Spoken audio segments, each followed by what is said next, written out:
E aí pessoal, vamos para essa nossa segunda videoaula sobre funções. Nessa videoaula vamos estudar a relação entre grandezas e variáveis. Muitas vezes nos deparamos com situações que envolvem uma relação entre grandezas. Assim, o valor a ser pago na conta de luz de sua casa depende do consumo medido no período. O tempo de uma viagem de automóvel entre duas cidades depende da velocidade média desenvolvida no trajeto.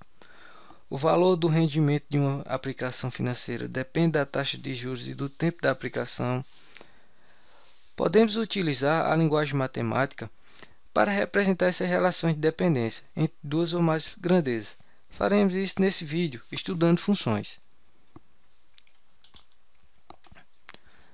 Como já foi dito, há diversas maneiras de representar uma relação entre duas grandezas. Vejamos a seguir algumas situações.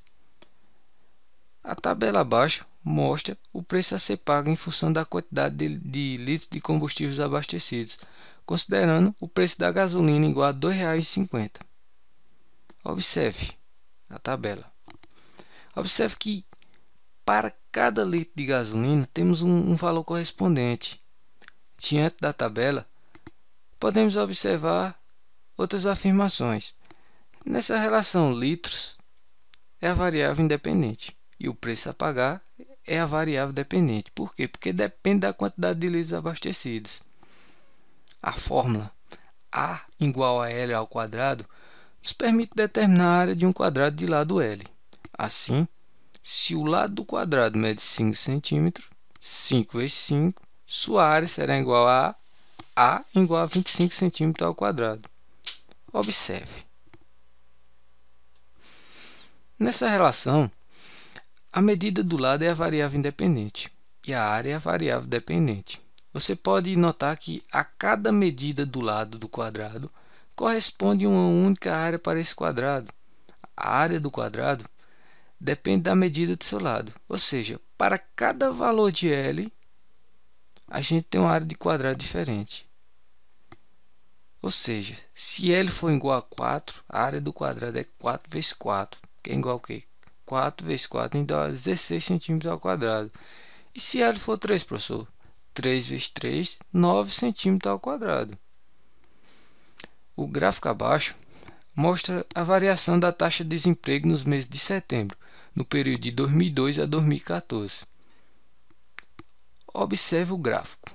Observe que podemos obter diversas informações na análise deles, como por exemplo, um ano em que houve o maior número de desempregados. Qual foi?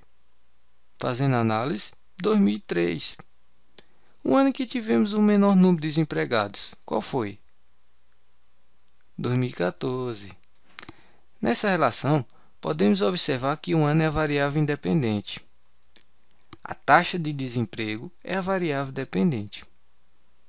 Você pode notar que a cada ano corresponde uma única taxa de desemprego.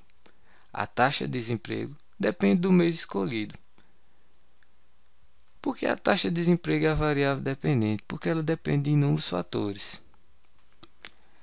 Essas três formas que acabamos de ver, tabela, gráficos e formas, são as mais utilizadas para representar uma relação entre variáveis. Função como uma relação especial. As três relações que vimos anteriormente têm duas características em comum. Quais são? Todos os valores da variável independente estão associados a valores da variável dependente. Para um dado valor da variável independente, está associado um único valor dependente. As relações que têm essas características são chamadas de funções. Dizemos que o preço do combustível é dado em função da quantidade de litros abastecidos, que a área do quadrado é dada em função da medida do lado. A taxa de desemprego é dada em função do ano. Domínio. Domínio de uma função é o conjunto de todos os valores dados para a variável independente. Imagem da função é o conjunto de todos os valores correspondentes da variável dependente. Vamos responder um exemplo. Exemplo.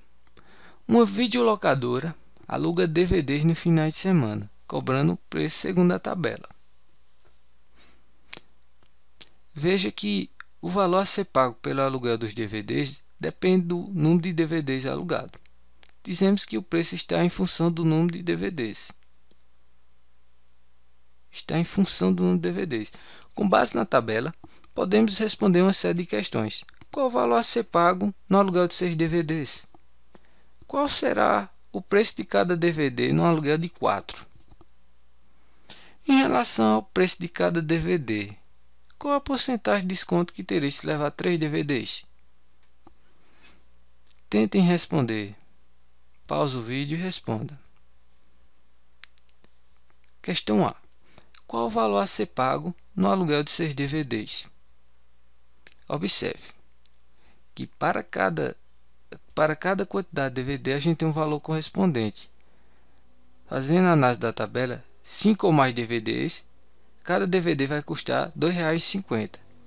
6 vezes R$ 2,50, R$ 15. O aluguel de 6 DVDs será de R$ 15. Letra B. Qual será o preço de cada DVD no aluguel de 4? Observe a tabela. Se eu alugar 4 DVDs, eu vou pagar R$ 12. Basta a gente dividir 12 dividido por 4. 12 dividido por 4 é igual a 3. R$ 3. O preço de cada DVD será de R$ 3. Em relação ao preço de cada DVD, qual a porcentagem de desconto que terei se levar 3 DVDs? Cada fita custa R$ 4. 3 DVDs custa R$ 10. Se 3 DVDs custa R$ 10, quanto vai sair um aluguel de uma fita só? Fazendo a base, 10 dividido por 3 é mais ou menos igual a 3,33. A diferença, uma fita só é R$ 4. 4 menos 3,33, 0,67. A gente divide 0,67 dividido por 4, que é igual a 0,1675. Para a gente encontrar a porcentagem, basta a gente multiplicar esse valor por 100%.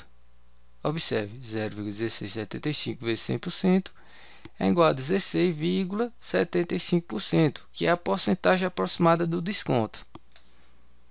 É isso aí, pessoal. Essa foi a nossa segunda videoaula. Nas próximas videoaulas vamos dar continuidade ao estudo de funções. Valeu, pessoal. Obrigado, valeu.